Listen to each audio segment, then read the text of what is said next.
నమస్తే, జిల్లావాణి న్యూస్ కి స్వాగతం. అనకాపల్లి నియోజకవర్గం వైఎస్ఆర్సీపీ సమన్వయకర్త మలసాల భరత్ కుమార్ అనకాపల్లి పోలీస్ స్టేషన్లో వైసీపీ నాయకులపై కూటమి ప్రభుత్వం దాడులు, అక్రమ కేసులు బనాయిస్తుందని పోలీస్ స్టేషన్లో ఫిర్యాదు చేసిన వైసీపీ నాయకులు తిరుపతి లడ్డూలో ఎటువంటి జంతు అవశేషాలు కలవలేదని సిట్ రిపోర్ట్ ఇవ్వడంతో చంద్రబాబు డైవర్ట్ పాలిటిక్స్ మొదలుపెట్టాడు.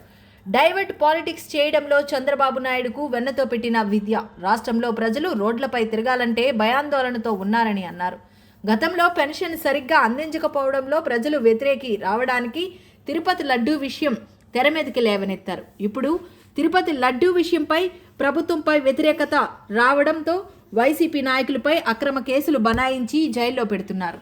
ఈ కార్యక్రమంలో మందపాటి జానకి రామరాజు, మలసాల కుమార్ రాజా, జాజుల రమేష్, మలసాల కిషోర్, కలగా గున్నయ్య నాయుడు, పెద్దిశెట్టి గోవిందు, కేఎం నాయుడు, బొడ్డేడ శివ, గొర్లి సూరిబాబు, పెద్ద ఎత్తున వైసీపీ కార్యకర్తలు, మహిళలు, నాయకులు పాల్గొన్నారు.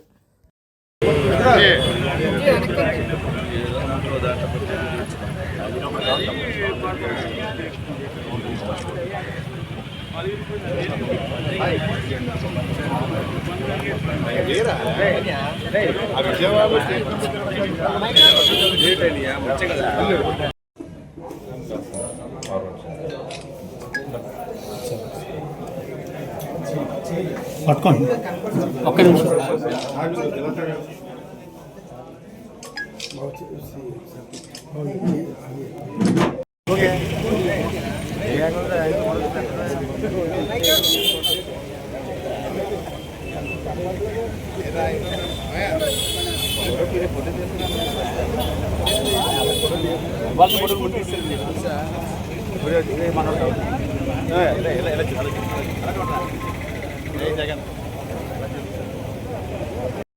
ఏదైతే రెండు విషయాల గురించి ఇచ్చాం, ఒకటి కల్తీ జరగకుండా కల్తీ జరిగిందని ప్రజల్లోకి అసత్య ప్రచారం చేసినటువంటి